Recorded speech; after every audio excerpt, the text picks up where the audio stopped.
টাকার চেয়ে মূল্যবান বস্তু হলো তার মনুষ্যত্ব বোধ। তিনি অনুভব করে নিয়েছে। দুটো কিন্তু আলাদা জিনিস নয়, একবার বুঝে নিতে হবে। আমাদের কি বলছে? হরি নাম, হরি নাম। আর মুসলিমদের কি হয়? নামাজ। যেই আল্লাহ সেই হরি, এটা যদি এক হয়, ডাকাটাও এক। আমরা ধরতে পারিনি। আমাদের বলছে হরি নাম, ওদের বলছে নামাজ। নামাজ শব্দের অর্থ কি? নাম আজ। নামাজ শুক্রবারে মসজিদে এসেছি, এছাড়া আসতে পারবো না, তাই নাম আজ, নামাজ আজকে নাম। দুটো তাই দেখুন, ডাকাটাও এক, কিন্তু আমরা এগুলো বুঝতে পারি না, আমরা ধরতে পারি না।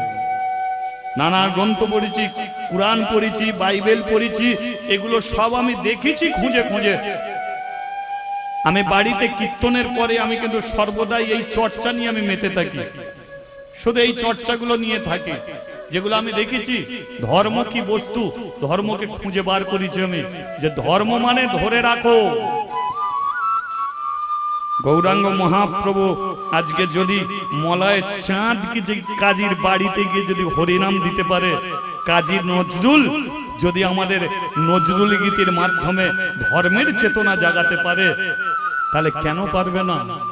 এসো ভাই, আমরা সবাই এক, যে যার ধর্মটাকে রক্ষা করে বলি একবার রাধা মাধব কি। এখন এই জায়গাটা মনোযোগটা রাখুন। আমি কেন বারবার থেমে যাচ্ছি? আপনাদের চঞ্চলতার জন্য। জমিদার মাদ্রি জমিদারকে কথা দিয়েছে যে মন্দিরকে তুই রক্ষা করবি।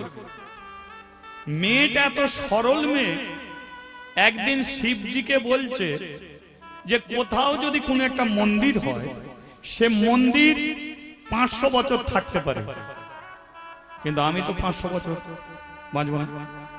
বাঁচবো কি? তাহলে আমি যদি মরে যাই, তাহলে মন্দিরের চাতালে বসে কে হরিনাম করবে? কে করবে হরিনাম? তাই শিবজিকে বলছে, শিবজি আমাকে এমন একটা কিছু দাও, আমি মরে যাওয়ার পরে সে যেন চাতালে বসে হরিনাম করে। আচ্ছা বলুন, এটা যদি শিবের কাছে প্রার্থনা করে, শিবেরও তো আশা মাদ্রি হরিনাম করে, শিব শোনে। শিবও চিন্তা করলো সত্যি মাদ্রি মরে গেলে কে হরিনাম করবে? তাই শিব বলে উঠল, মাদ্রি তোকে আমি একটা পুত্র সন্তান দিলাম। শিব আশীর্বাদ করেছে, তোকে আমি পুত্র সন্তান দিলাম। শিবের পাশে পার্বতী বসেছিল, পার্বতী উঠে দাঁড়িয়েছে, মুখ ভেঙে ফেলবো। শিব বলে, আবার মুখ ভাঙা ভাঙি কেন হচ্ছে? মেয়েটার বিয়ে হয়েছে না? শাখা আছে না? সিঁদুর আছে না?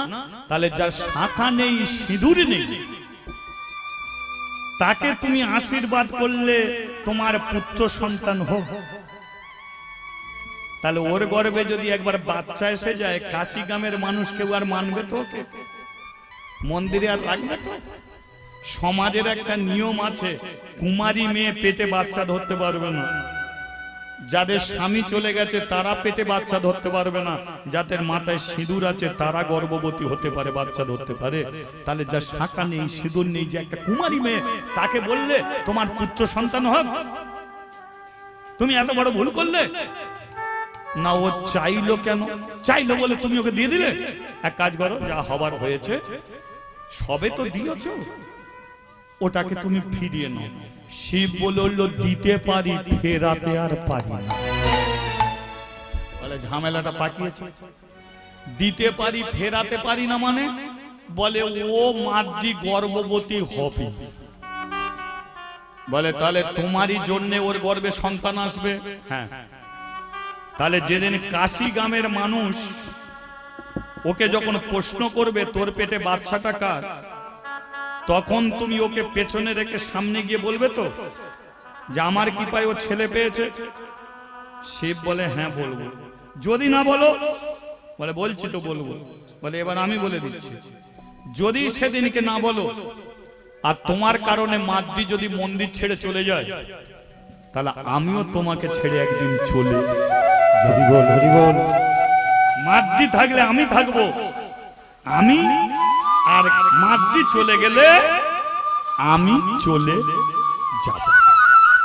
শিব বলে উঠলো এখন যা পারে হয় হোক না, এখন ও মেয়েটা যেমন হরিনাম করছে আর আমি তো বলছি, তখন ওর কাছে এলে আমি বলবো, বলে কথাটা যেন মাথায় থাকে, মাদ্দির সম্মান বাঁচলে আমি থাকছি, আর মাদ্দিকে যদি তাড়িয়ে দেয় আমিও তোমাকে ছেড়ে কেটে পড়ছি। ঠিক আছে? তাহলে হলোটা কি? মাদ্দির গর্ভে সন্তান এলো। এবার মাদ্দি গর্ভে সন্তান আস্তে আস্তে, দেখুন পাপ যেমন তার বাপকে ছাড়ে না, তদ্রূপ কোনো গর্ভবতী মেয়ে হাজার কাপড় দিয়েও গর্ভকে লুকিয়ে রাখতে পারবে না। পারবে কি? তাহলে মাদ্দির গর্ভটা বড় হচ্ছে, কাশি গ্রামের বউ ঝিয়েরা আসছে, কিন্তু কানাকানি তো চলছে। দিদি মেয়েটা মন্দিরে একা থাকে, রাত্রিকালে তো কেউ আসেনি, ওর পেটে বাচ্চা এলো কি করে? ছি ছি ছি, কি ধরনের মেয়ে! জমিদার ওকে মন্দির দিল, আর মেয়েটা দেখেছো কি কাণ্ডই না করলো। ছি ছি ননি, কি করলি? কি কানাকানি তো হচ্ছে। এবার কানাকানি যত হচ্ছে, মন্দিরের ভক্ত তত কমে যাচ্ছে। কাশি গ্রামের বউ ঝিয়েরা মন্দিরে আসে না, কিন্তু কানাকানি 10খানা গ্রামের মানুষের কাছে ছড়িয়ে যাচ্ছে। ছড়িয়ে গেল ব্রাহ্মণদের কানে, কারণ ব্রাহ্মণদের তো অপমান করে ফিরিয়ে দিয়েছে। ব্রাহ্মণদের কানে যেতেই ব্রাহ্মণরা বলে উঠল, এবার জমিদারের ব্যবস্থা আমরা নেব। এবারে দলে বেঁধে যাচ্ছে ব্রাহ্মণরা জমিদারের বাড়িতে, জমিদারকে নালিশ জানিয়েছে। জমিদার 15 বৎসর পরে আসছে মন্দিরে, 15 বৎসর পরে মন্দিরে আসছে, আর মাদ্দি 7 মাসে গর্ভের সন্তান, সেই গর্ভের সন্তান নিয়ে একাই হরিনাম করছে। কেউ নেই, একাই হরিনাম। সুন্দরলা তুমি মদন গোপাল, বৃন্দাবন বিহারী, বৃন্দাবন বিহারী। সুন্দরলা মদন গোপাল, হরি হরি হরি হারি বৃন্দাবন বিহারী। সুন্দরলা মদন গোপাল, বৃন্দাবন বিহারী, বৃন্দাবন বিহারী। সুন্দরলা মদন গোপাল, বৃন্দাবন বিহারী, বৃন্দাবন বিহারী।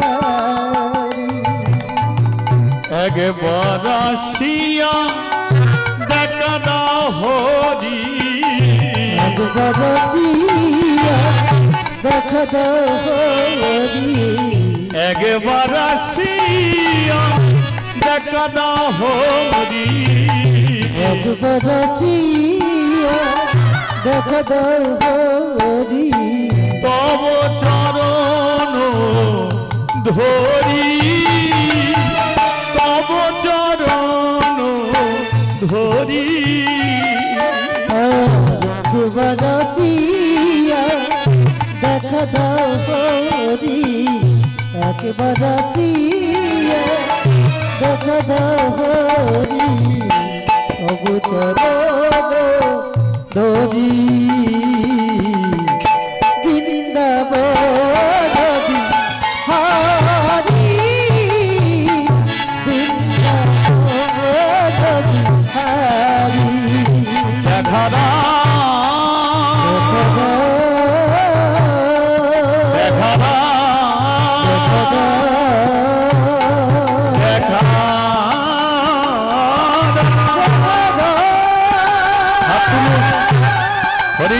হরি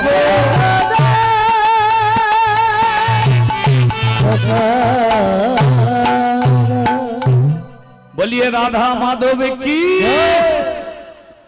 মাতৃ।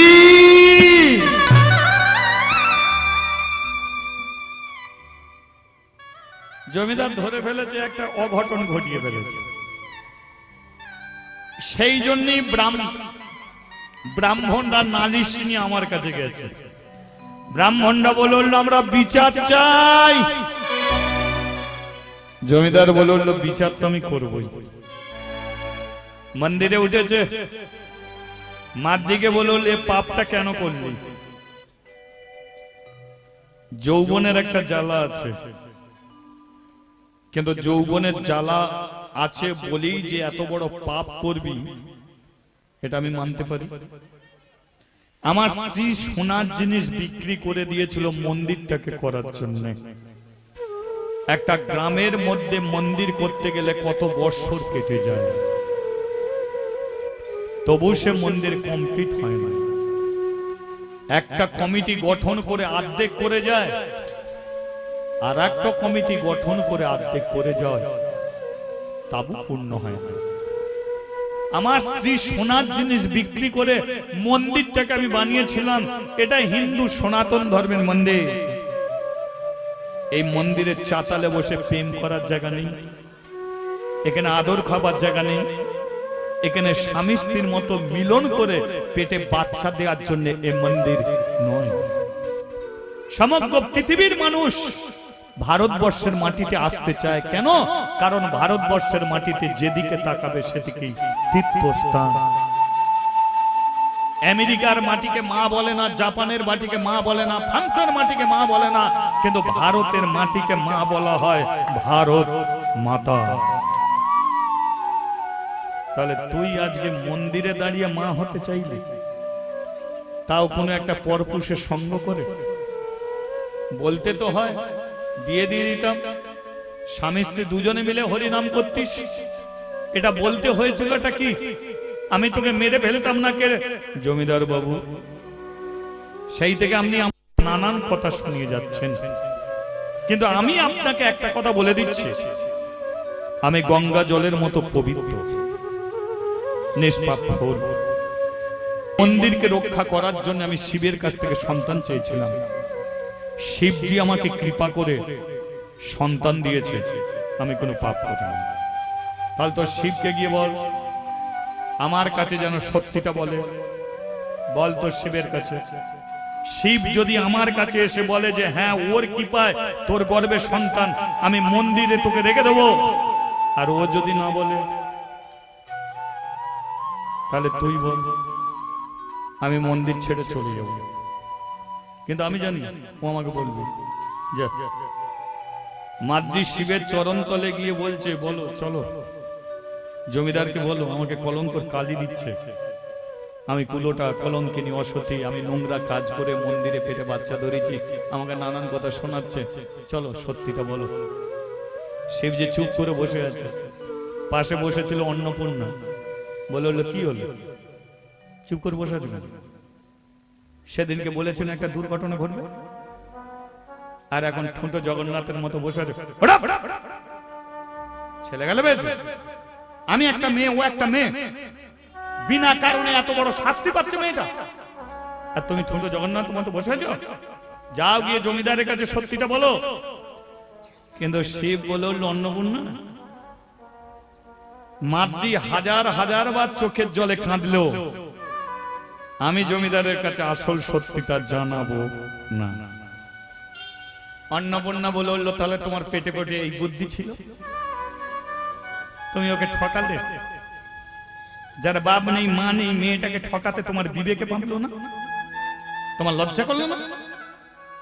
মেয়েটা মন্দিরে জীবন কাটাতে চেয়েছিল, আজকে তুমি ওর জীবনটাকে নষ্ট করে দিলে।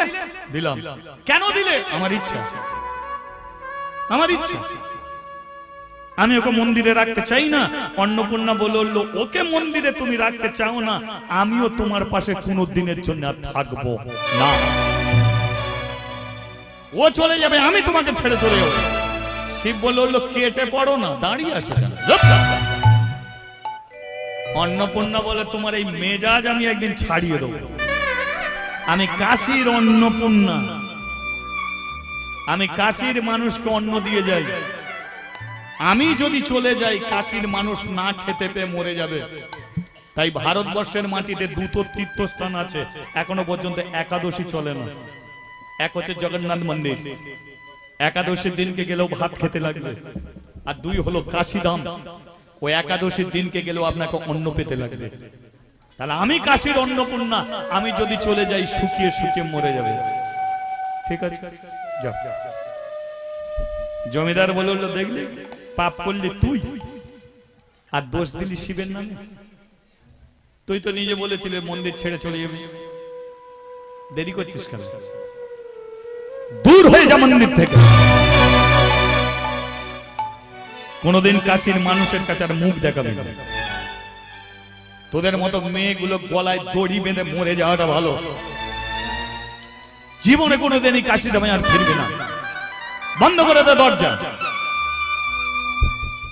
মাদ্রি নিজের হাতে মন্দিরে দরজা বন্ধ করে দিল। ব্রাহ্মণরা বলল, এবার মন্দিরে আমরা পুজো করব। জমিদার বলল, আবার কথা, এ মন্দিরে কোনোদিন আর কাউকে পূজা করতে দেব না। আমার মন্দির, আজ থেকে কাশীর মন্দির চিরতরে বন্ধ হয়ে গেল। যান আপনারা ফিরে যান। ব্রাহ্মণরা চলে গেল। যে মন্দিরে প্রত্যেকদিন চাতালে বসে হরিনাম হতো, আজ সেই মন্দির চিরতরে বন্ধ হয়ে গেল। মাদ্রি 7 মাসের গর্ভে সন্তান নিয়ে যাবে কোথায়? চলে এলো কাশী ছেড়ে এলাহাবাদ ত্রিবেণী সঙ্গম।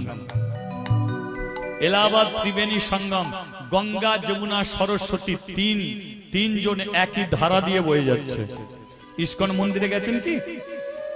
ইস্কন মন্দিরে যদি যান দেখবেন, ওই যে নদীটা যে পার হবেন, জলটাকে লক্ষ্য করবেন, একদিকে ঘোলাটে জল, একদিকে নীল জল, তাই তো? একই ধারা দিয়ে বইছে, একদিকে ঘোলাটে, একদিকে নীল, একই ধারা দিয়ে জল বইছে। আর এলাহাবাদ ত্রিবেণী সঙ্গম, সেখানে 3টে নদীর জল একই ধারা দিয়ে বইছে। একদিকে গঙ্গা, একদিকে যমুনা, মাঝখানে সরস্বতী। 12 বছর ছাড়া কুম্ভ মেলা হয়। এই গত বছর সে মেলাটা হয়ে গেল। আমাদের কপাল ভালো, ওই মেলায় যেতে পারিনি, কিন্তু জীবনে আর আমাদের ফিরে আসবে না ওই মেলা। পৃথিবীর যত সাধু সন্ন্যাসী ওই মেলায় যোগদান করেছিল। ওই হচ্ছে কুম্ভ মেলা, সেইকে নিয়ে আছে ত্রিবেণী সঙ্গম। মাদ্রি কি করেছে? ত্রিবেণী সঙ্গমের জলে স্নান করে চিন্তা করছে যে আমি কোথা যাব, কোথা যাব, কার কাছে যাব, কারে বা জানাবো আমি মনের বেদনা। কারে বা জানাবো আমি মনের বেদনা। কারে বা জানাবো মনের বেদনা। কারে বা জানাবো আমি মনের বেদনা। যতবার বোঝাতে চাই ভাই কেউ তো বোঝে না, যতবার বোঝাতে চাই আমায় কেউ তো বোঝে না। বিনা অপরাধে, হৃদয় অপরাধে, বিনা অপরাধে, হৃদয় অপরাধে সাজা দিল কেন বলো না। আমি করিব জানাই বলো মনের বেদনা। আমি করিব জানাই বলো মনের বেদনা। আচ্ছা, আমি তো অন্যায় করিনি, তাহলে আমি মরবো কেন? তাহলে আমি নির্দোষ বলে তো একদিন প্রমাণও হতে পারি নাকি? ওপরে যদি ভগবান থাকে তাহলে আমি নির্দোষ বলে তো প্রমাণও হতে পারি। আমি দেখো, আচ্ছা আপনারা যতটুকু শুনলেন কি মনে হলো যে মাদ্রি কোনো ভুল করেছে কি? ওকে কে ঠকিয়েছে? শিব ঠকিয়েছে তো। হ্যাঁ, তাহলে মাদ্রি চিন্তা করলে আমি মরবো কেন? যে আমাকে ঠকিয়েছে। তাহলে তো আমি নির্দোষ বলে প্রমাণও হতে পারি, তাহলে তো আমি আবার কাশী ধামে মন্দিরের দরজাও খুলতে পারি, তাহলে আমি মরবো না। দেখি একটা রাস্তা আমি খুঁজে দেখি, রাস্তা। হ্যাঁ, হঠাৎ মাদ্রি দেখলো যে ত্রিবেণী সঙ্গমে স্নান করে কতগুলো মেয়ে কথা বলা বলি করছে। মাদ্রি তাদের কাছে গিয়ে দাঁড়ালো, আর দাঁড়াতে মাদ্রি শুনতে পাচ্ছে যে কতগুলো মেয়ে ওই জায়গা থেকে পায়ে হেঁটে বৃন্দাবনে যাবে, বৃন্দাবনে বাঁকে বিহারীকে দেখতে যাবে। ঠিক আছে, এখন তো ট্রেনে করে যায়, বাসে করে যায়, তখন পায়ে হেঁটে। ওরা বলে বলি করছে যেতে গেলে 3 মাস লাগবে। মাদ্রি চিন্তা করলো আমারও তো গর্ভে 7 মাসের সন্তান, বাচ্চা প্রসব হতে আমারও তো 3 মাস লাগবে। তাহলে আমি যদি একবার বৃন্দাবনে চলে যাই, আর বৃন্দাবনে গিয়ে আমার ছেলের আমি জন্ম দেবো, আর সেখানে আছে বৃন্দাবনের ভগবান, তার কাছে দুঃখের কথা জানাবো, সে বিচার একটা করে দেবী। তাহলে কোথায় যাবো? আমি বৃন্দাবনে যাব। ও দিদি, দিদি, হ্যাঁ বল। হ্যাঁ যাব।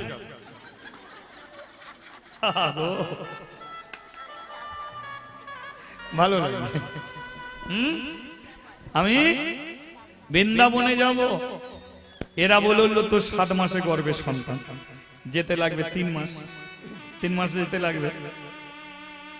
আচ্ছা ধর বৃন্দাবনের কাছাকাছি চলে গেছি, এমন সময় যদি তোর প্রসবের যন্ত্রণা ওঠে, তখন কি তোকে আর ফেলে রেখে আমরা চলে যেতে পারবো? যদি তোর প্রসবের যন্ত্রণা ওঠে, আমি ফেলে রেখে যাবো কি করে? তখন হয়তো তোর জন্য বৃন্দাবনের কাছাকাছি গিয়েও ফিরে আসতে হবে। তাহলে তোকে আমরা দিদি এক কাজ কর, আমার প্রসবের যন্ত্রণা উঠলে তোর আমাকে ছেড়ে চলে যাবি, আমি আমার পেটের ছেলেকে হাত দিয়ে কথা দিচ্ছি, সঙ্গে করে নে।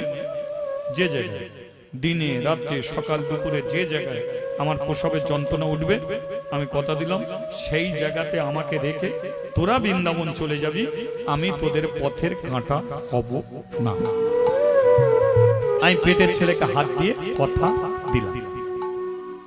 আজ এবার আপনারা বলুন, আর কোন সমস্যা রইল কি? রইল? তাহলে বৃন্দাবনে যাওয়া যাবে না বন্ধ করে দেবো, না পরের বছর বৃন্দাবন যাব? ছেলে পুলে হয়ে যাবে না তারপর যাব? কটা বাইল রে? না না, আমি 2টোর সময় এসেছি, 3.5 ঘন্টা কীর্তন হচ্ছে, আর কতক্ষণ?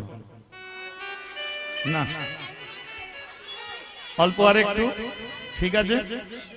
হ্যাঁ, কারণ প্রত্যেক দিনে কীর্তন, এতক্ষণ আর হবে না। ঠিক আছে, এখন চলো বৃন্দাবনে যাই, দেখি কি হয়। কি চলো। না আমি নাচি না, হ্যাঁ এই যে আমার নাচাবার মাস্টার, ও আপনাদের ভজন গান শুনিয়ে দেবে, ঠিক আছে? ও ভজন গান শোনাবে, আর যদি নাচতে চাও তাহলে এখনই উঠে পড়ো, কারণ কীর্তনের শেষে আমি আর ভজন গান করি না, ও করবে, এটা আমি বলে দিলাম। ঠিক আছে, চলো। আমাকে যা করতে হবে গানের সঙ্গেই আপনাদের করতে হবে, বৃন্দাবনে যা যায় নাকি? চলো। রাখালে রাজা বলে দে রে কোথায় বৃন্দাবন, শ্যামে কুণ্ড রাধা কুণ্ড গিরি গোবর্ধন। রাখালি রাজা বলে দে রে কোথায় বৃন্দাবন, শ্যামে কুণ্ড রাধা কুণ্ড গিরি গোবর্ধন। একটু তালে তালে চলো, তালি দিতে দিতে সবাই।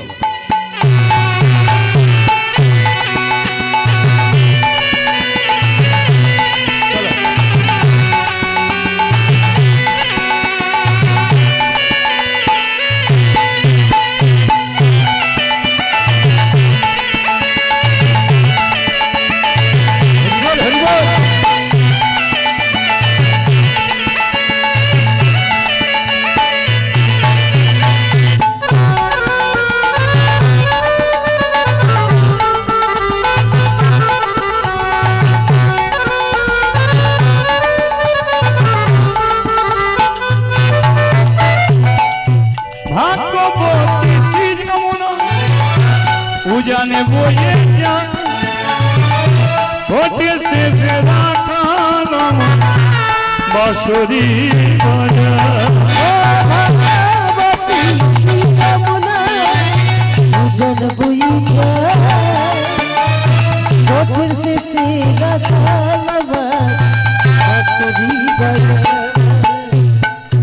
বাঁশরি বাজায় রে কাহানাই বাঁশরি বাজায় বাঁশরি বাজায় রে কাহানাই বাঁশরি বাজায় ভাগ্যবতী শ্রী যমুনায় উজানে বয়ে যায় বাঁশরি বাজায় রে কাহানাই বাঁশরি বাজায় বাঁশরি বাজায় রে কাহানাই বাঁশরি বাজায় ভাগ্যবতী যমুনা উজানে বয়ে যায় রাখাল রাজা বলে দে রে কোথায় যাবো কাম কুণ্ড রাধা কুণ্ড গিরি গোবর্ধন হরি হরি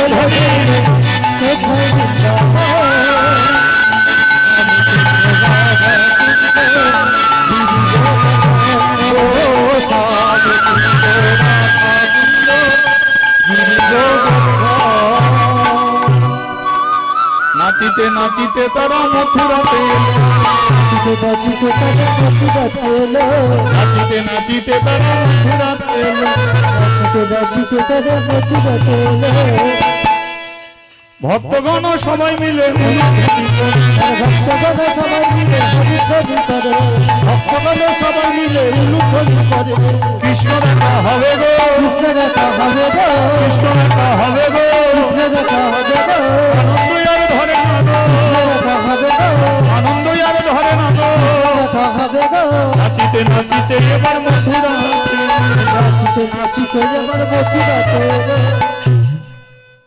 কটা দিন হয়েছে 80 দিন বাকি আছে 10 দিন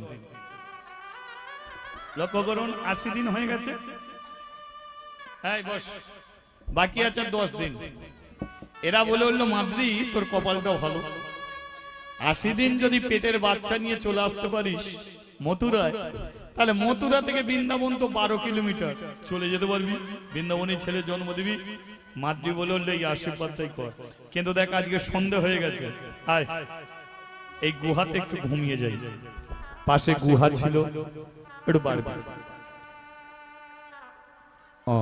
পাশে গুহা ছিল গুহাতে শুয়ে ঘুমিয়ে পড়েছে যেখানে বাঘের ভয় সেখানেই সন্দেহ হয়ে যায় গুহাতে যখন ঘুমিয়ে পড়েছে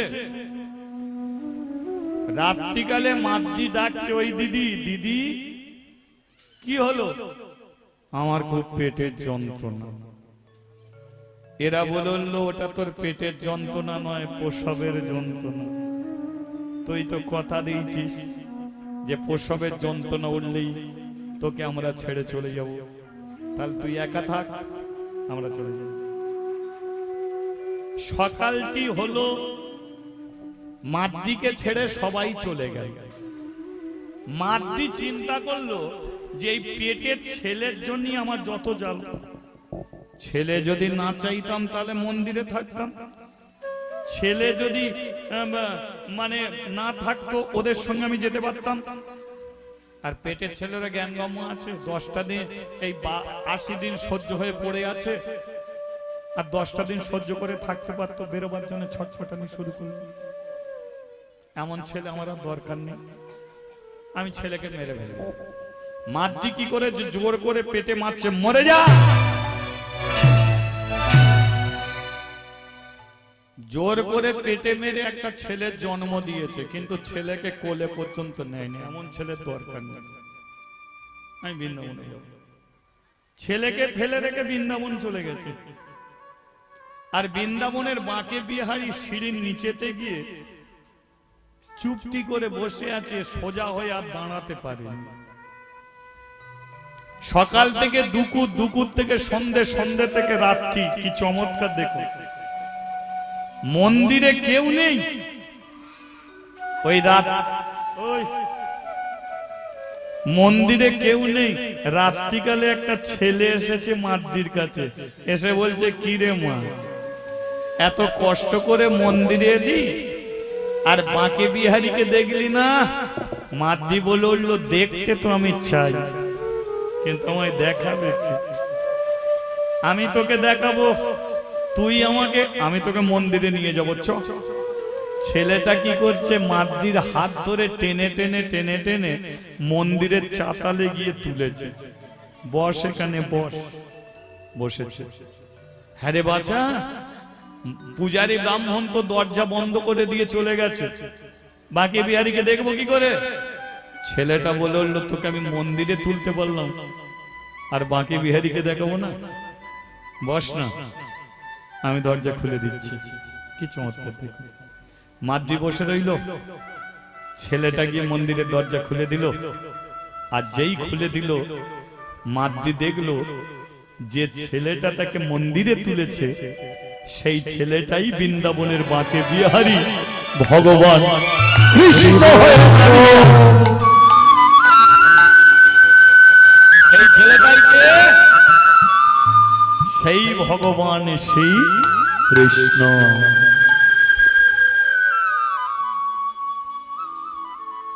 সেই কৃষ্ণ রক্ত মাংসের ছেলে হয়ে থালায় করে প্রসাদ এনেছে। মাদ্রিকে বলল, তুই খা। সকালবেলা এলি, সবাই আমার দিকে ছিল তাকিয়ে, আমি ছিলাম তোর দিকে তাকিয়ে। প্রচন্ড ভিড়ে আমি তোকে আনতে পারিনি, কেউ নেই, তাকে মন্দিরে তুললাম। দেখলি তো, আমি পাষাণ নয়, আমি পাথর নয়, আমি রক্ত মাংসের কৃষ্ণ ভগবান।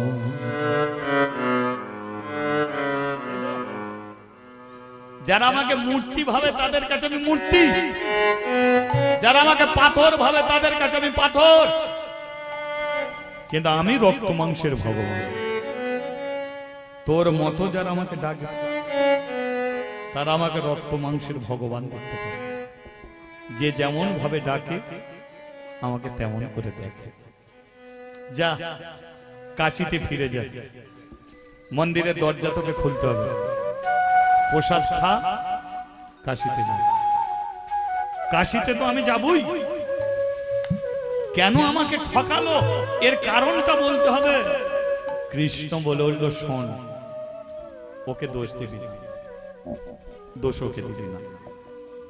আমি চাই, কোন তোকে দোষ দেয়নি, কোন অন্যায় করেনি। তাহলে বলো আমাকে কেন মন্দির ছাড়া করলো? শোন, তুই যখন মন্দিরের চাতালে বসে যখন আমার নাম করতিস, কৃষ্ণের যখন নাম করতিস, তখন শিবজির ইচ্ছা হলো তোকে বৃন্দাবনে পাঠাবে, তোকে কৃষ্ণ দর্শন করাবে। সরাসরি তোকে যদি বলতো যা তুই বৃন্দাবনে চলে যা, তুই আসতিস না? সেই জন্য তোর পেটে বাচ্চা দিল। বাচ্চা তো দিল, সত্যি বলবো না কেন? ওরে সত্যি যদি জমিদারকে বলে দিত, তাহলে জমিদার তোকে মন্দির ছাড়তে দিত না। আর মন্দির না ছাড়লে কোনদিন বাঁকে বিহারী আমারও তুই দেখা পেতিস। হরি বল, হরি বল। তাই আমাকে তুই দেখলি, এটা একমাত্র শিবের জন্য। বৃন্দাবনে আসতে পারলি একমাত্র শিবের জন্য। কারণ সরাসরি বললে তুই বৃন্দাবনে আসতিস না, ছলে বলে কৌশলে তোকে বৃন্দাবন দর্শন করিয়ে দিল। তাই তাকে দোষ দিবি না, যা কাশিতে ফিরে যায়। শিব কৃষ্ণের চরণে প্রণাম করে 84 কোষ বৃন্দাবন ঘুরে মাদ্রি আবার কাশিতে ফিরছে। কিন্তু যে গুহার কাছে ছেলে জন্ম দিয়েছিল, সেই গুহার ভেতরে একটা ছেলে ওয়া করে কাঁদছে। যেই কান্না শুনেছে, মাদ্রি গুহায় ঢুকেছে, ঢুকে দেখলো একটা বুড়ি মেয়ে ছেলে কোলে নিয়ে বসে আছে। মাদ্রি বলে, এটা তোর ছেলে? বলে, দেখ আমি 80 বছরের বুড়ি, আমার আর ছেলে হয়। বলে, এই গুহাতে আমি একটা ছেলের জন্ম দিয়েছিলাম। বল, তাহলে এটা তোর ছেলে? বলে আমার ছেলে যখন আমাকে দে, শিবের কাশিতে যাব। বল তাহলে ছেলে নেই। এবার যেই ছেলে দিতে গেছে ঠাকুমার হাত বেরিয়ে পড়েছে। বলে তুই যদি বুড়ি হবি, তুই যদি বিধবা হবি, তাহলে তোর হাতে শাখা কেন, তোর হাতে শাখা কেন, তোর হাতে শাখা কেন, তোর হাতে শাখা কেন, তুই যদি বিধবা হবি, তোর হাতে শাখা কেন, তুই যদি বিধবা হবি, তোর হাতে শাখা কেন। এখন শাখা ঢাকতে গিয়ে সিঁদুর বেরিয়ে পড়েছে। তোর মাথায় সিঁদুর কেন, তোর মাথায় সিঁদুর কেন, তোর মাথায় সিঁদুর কেন, তোর মাথায় সিঁদুর কেন, কে কে কে কে কে কে কে পরিচয় দে না রে, কে কে কে পরিচয় দে না রে, কে কে কে সত্যি বল তুই কে? যদি সত্য পরিচয় দিস তাহলে ছেলে নেবো, তাহলে ছেলে তোকে দিয়ে আমি চলে যাবো। বলে ওরে মাতৃ, তোর ছেলে নিয়ে আমি কি করব? বল তার সত্যি বল তুই কে? মাতৃ আমাকে চিনতে পারলি না? আমি হলাম কাশী ধামের মা অন্নপূর্ণা। মাতৃ বলল তুই কাশীর অন্নপূর্ণা, মন্দির ছেড়ে গুহাতে পড়ে আছিস কেন? অন্নপূর্ণা বলল তো তোর জন্য। বলে আমার জন্য কেন? বলে বিয়ে হয়নি, ছেলে চাইছিস। আর ও বুড়োটার কি জ্ঞান গম্য বল? তুই চাইলি বলে তোকে দিয়ে দিল। আমি বলেছিলাম ছেলে বলে দিওনি, কথা শুনলো নি? আমি এটাও বলেছিলাম মাদ্রি যদি কাশি ছাড়ে আমিও চলে যাব। আমাকে কি বললো জানিস? কি বললো? বল চলে যাও, দরকার নেই। রাগ করে চলে এসেছি। মাদ্রি বলল তাহলে ছিলে কোথায়? তোরই সঙ্গে তো ছিলাম, দেখতে পেলাম না কেন? কারণ আমি মহামায়া, মায়ার জগতে আমি সবাইকে দেখতে পাই, আমাকে কেউ দেখতে পায় না। নে ছেলে নে, এবার বুড়োটার 12টা বাজাবো। চ। মাদ্রি বলে উঠল না গো, মা কোনো ভুল করেনি, ও যা করেছে আমার ভালোই করেছে। কি ভালো তোর করলো? যদি আমাকে ছেলে না দিত তাহলে কি বৃন্দাবনে আসতে পারতাম? বলো, সেদিনকে সত্যি বলতে পারতো? সত্যি যদি বলি দিত তাহলে জমিদার কি আমাকে কাশি ছাড়া করতো? সেই জন্য বলে নিত। তাই দেখো আমি বৃন্দাবনে আসতে পেরেছি, হ্যাঁ বৃন্দাবন থেকে আবার ফিরতে পারছি। ও তোর বেলায় সত্যি হলো, হ্যাঁ? আর আমাকে কেন ছাড়লো সেটাও বলেছে যে আমি একা 7 মাসের গর্ভে সন্তান নিয়ে বেরিয়ে যাব। তুমি মা অন্নপূর্ণা, তুমি যদি আমাকে পাশে না থাকো তাহলে আমাকে দেখবেটা কে? তাই তুমি যখন বললে চলে যাব, তাই তোমাকেও আমার সঙ্গে পাঠিয়ে দিল। বলো, তাহলে সে তো কোনো ভুল করেনি। ও বুড়োর পেটে পেটে এই বুদ্ধি ছিল, কিন্তু দেখ পাঠিয়ে তো দিল। তুই বৃন্দাবন ঘুরে এলি আর আমি তো ছেলে নিয়ে পড়ে রইলাম। আমার তো বৃন্দাবন যাওয়া হলো না।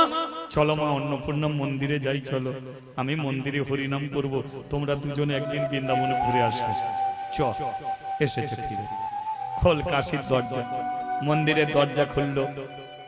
অন্নপূর্ণা বলল সত্যি তোমাকে ভুলে বলা বলে, কিন্তু তুমি কিভাবে ভক্তকে কিভাবে বৃন্দাবনে পাঠিয়ে দিলে আমি বুঝলাম। আমি ভগবানের কাছে প্রার্থনা করি যতবার জন্ম নেব তোমাকেই যেন আমি স্বামী রূপে পেতে পারি। কারণ সবচেয়ে বড় কথা, তুমি চোর নয়, ডাকাত নয়, নেশাখোর নয়, তুমি পরম কৃষ্ণ ভক্ত, তুমি পরম একজন। হরি বল হরি বল। ব্রাহ্মণদের কাছে সত্যিটা বলো। জমিদার আর বেঁচে নেই। শিবজি ব্রাহ্মণদের কাছে সত্যিটা জানিয়ে দিল। ব্রাহ্মণরা বলল মাদ্রি, আমরা ব্রাহ্মণ, আমাদের ঘরে সবাই প্রণাম করে, আমরা কাউকে প্রণাম করি না, কিন্তু আজকে ব্রাহ্মণ হয়েও মাদ্রি তোমার চরণ আমরা প্রণাম জানাচ্ছি। আমরা মন্ত্রে যেটা পাই না, যাগ যজ্ঞ করে যেটা পাই না, আজকে তুমি প্রমাণ করে দিলে। শুধু তালি দিয়ে হরিনাম করে শিবজি তোমাকে বৃন্দাবন পাঠালো। বৃন্দাবনের ভগবান সাক্ষাৎ দেখা দিল, ভগবান তোমাকে প্রসাদ সেবা করালো। আজকে তুমি সাক্ষাতে শিবের কৃপা পেলে, কিন্তু আমরা মন্ত্র উচ্চারণ করেও আমরা পেলাম না। তাই আমরা বলছি ভক্তি যার ভগবান তার, ভক্তি নেই যার ভগবান নেই। তাহলে মাদ্রির দ্বারাই জানতে পারলেন যে মন্দিরে যাবেন, তীর্থে যাবেন, হরিবাসরে বসবেন, ঠাকুরের কাছে যাবেন, প্রদীপ জ্বালুন, ভক্তিতে জ্বালুন, ধূপ জ্বালুন, ভক্তিতে জ্বালুন। যতক্ষণ আপনি ভগবানের ধ্যানে থাকবেন, ভক্তি রাখুন, হরিনাম শুনুন, ভক্তিতে শুনুন। বেশি কিছু করতে হবে না, ভক্তিতে হাতে তালি দিয়েও হরিনাম করলে বৃন্দাবনে যাওয়া যায়, বাঁকে বিহারীর দর্শন পাওয়া যায়। আজকে মাদ্রি তার প্রমাণ। এই মাদ্রি হলেন ভারতবর্ষের এক সাধিকা। ভারতবর্ষে সাধক আছে, সাধিকা আছে। ইনি হলেন একজন সাধিকা। যেমন মীরাবাই ইনি হলেন একটা সাধিকা, তেমন এই মাদ্রি ইনিও হলেন একটা ভারতবর্ষের সাধিকা। ছেলেটা রয়ে গেল মন্দিরে, মাদ্রির একদিন মৃত্যু হলো, ওই ছেলেটা আবার মন্দিরে তালি দিয়ে হরিনাম করত। কে? আজকে মাদ্রির দ্বারা প্রমাণ হলো ভক্তি যা ভগবান। জয় নিতাই।